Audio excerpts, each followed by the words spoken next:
When I was in high school, Top Gun was out. And so a lot of people wanted to be a pilot just like Tom Cruise. And I found myself as I was applying, I didn't have 20/20 vision. And so I decided to join the Merchant Marine. It was a Merchant Marine, SUNY Maritime in the Bronx, New York, to get my engineering license. And so at the time, Hunt for Red October was just released. And I had the opportunity to go visit a nuclear submarine. And the purpose and the mission behind what they did was just so appealing to me. I thought I was only going to do it for 5 years, and then I ended up doing it for 28 years. I was a captain of the USS Texas, a nuclear fast attack Virginia-class submarine, first ever to certify that platform for Arctic operations taken underneath the North Pole. I also conducted numerous missions vital to national security. So then after captain, I became Commodore in charge of 10 nuclear fast attack submarines. There is one position for the Navy. It is the naval aide to the president. And one of the duties of the naval aide to the president is carrying the nuclear codes, also known as the nuclear football. But there's so much more to that. There is a ceremonial aide where you're helping the president provide or conduct Medal of Honor ceremonies. You're also his personal aide when he's at Camp David or at the ranch. And you're also helping with the 25th Amendment as far as continuity of government, where if you were to happen, God forbid, something happens to the president, you would help administer the 25th Amendment to invoke another president. But most important, which was really rewarding, is that you were there to protect the president. The Secret Service has more of a macro, where they're looking at snipers, shooters, someone attacking the president. But the military aide is like the coordinator or quarterback of all the military assets when he's on the road, to include coordinating with Air Force One, the White House communications, the HMX-1, the helicopters, and food service with White House mess. So food security is also just as important as the Secret Service. And so we would coordinate all the military assets, work closely with the Secret Service to provide a macro kind of support to the president.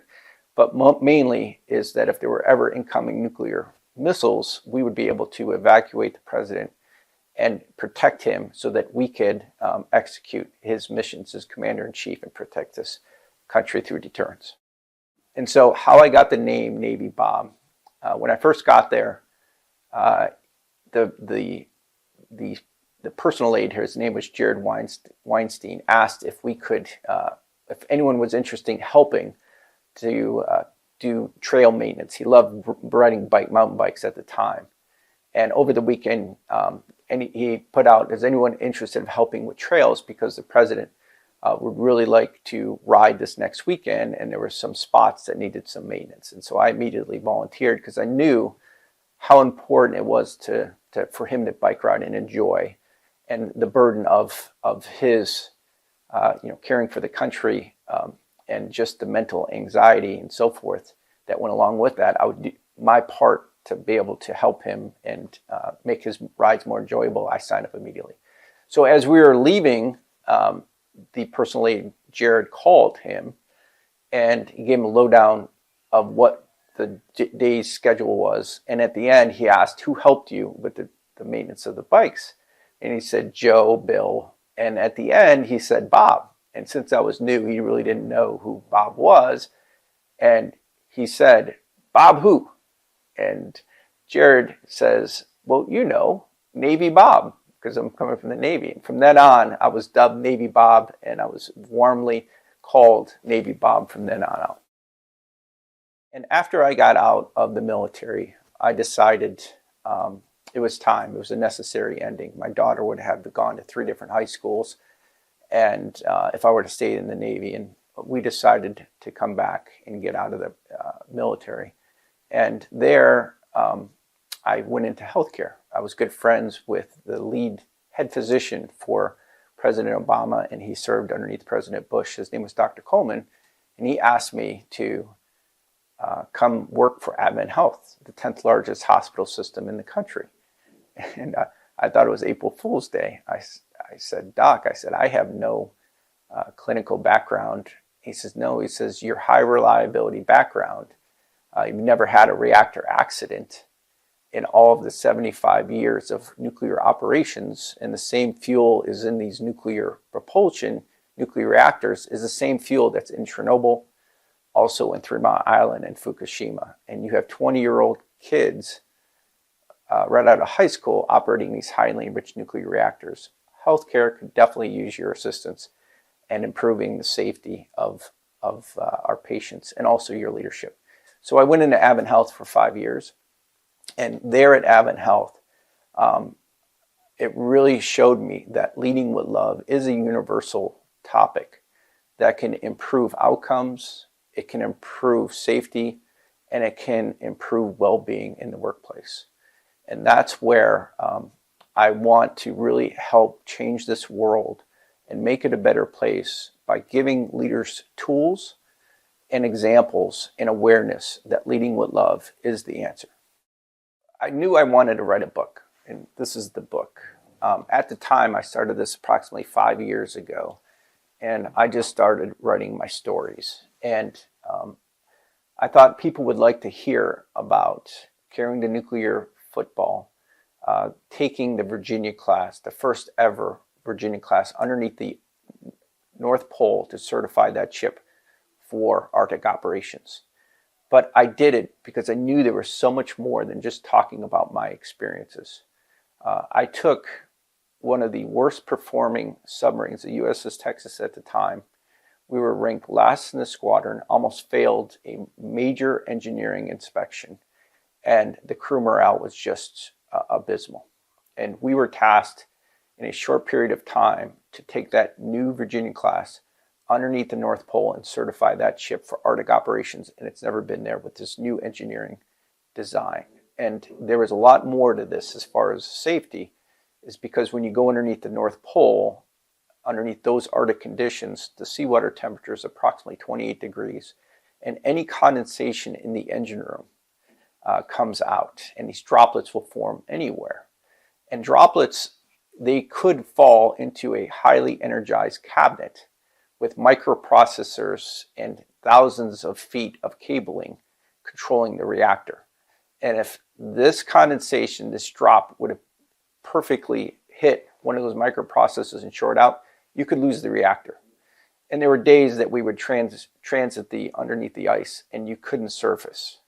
And if you lose the reactor and you can't surface because it's just so distant from an area where you can surface because the ice was too thick, you would die.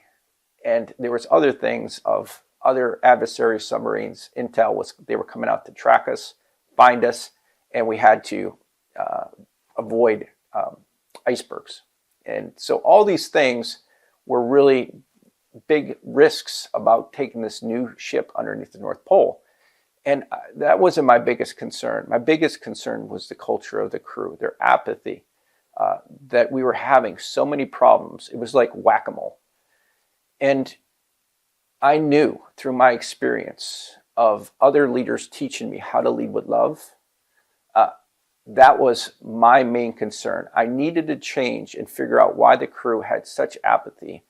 And what I found is the reason why we had so many problems is because the crew did not care for the ship, because the ship did not care for them. Once we started this journey of really leading with love, intrinsically caring for the crew, and there's examples in the book how we did this, you saw a profound change in performance, and it started. And in approximately a year and a half, the USS Texas was the #1 ship in a squadron of 10. We had the highest retention in the Pacific Fleet for 2 years in a row. And we scored the highest grade possible on that engineering exam that we almost failed a year and a half ago. So I know this works. And so when I knew that this worked, I needed to get the word out in this book to tell leaders how you do this, to provide awareness and tools. And what really confirmed this for me is when I was at the hospital at Advent Health working, I had the distinct pleasure and honor of attending the Crummer Executive Doctorate of Business Administration program, where I got my doctorate in business administration. And there I came across this theory called leader-member exchange. It's been around for over 50 years, half a century. And what it does, it explains exactly what I encountered on board the Texas in my career in the Navy, is that if leaders concentrate on building the relationships, authentic relationships, the outcomes, the safety outcomes, productivity, everything through meta-analysis is proving with empirical evidence.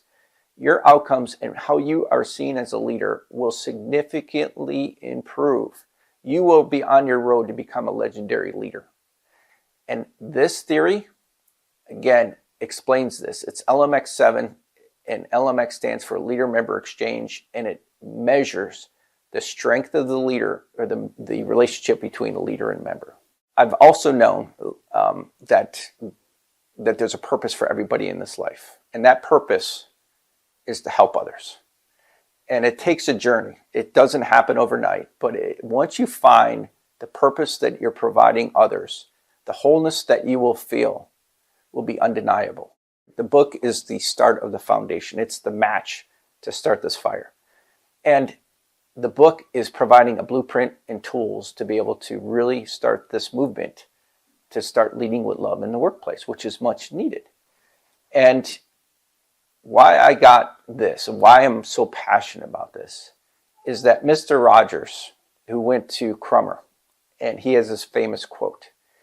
The quote is love and then success.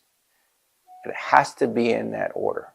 It's that hard, but yet so simple, which means leaders, if they take care of their people personally and professionally first, the people will take care of the customers, the patients, and the customers and patients will then take care of productivity and the mission.